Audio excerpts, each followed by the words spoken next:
Facebook 之父入權力榜10大。美國財經雜誌福布斯尋日公布年度全球最具權勢人物榜，美國總統奧巴馬繼09年之後再登榜首。雖然經濟冇起色，令佢民望插水，連任機會低，但拉登同卡達菲相繼被殺，為佢外交加分。更重要嘅係，美國仍然係全球最有權力嘅國家。而舊年榜首嘅胡錦濤因為就嚟卸任，影響力漸減，今年跌落第3位，俾俄羅斯總理普京爬頭。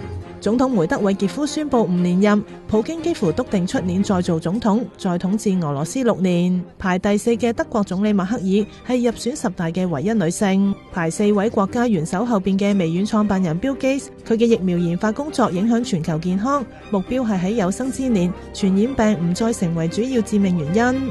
社交網站 Facebook 創辦人朱克伯格由舊年排第40位飆升到今年第9位。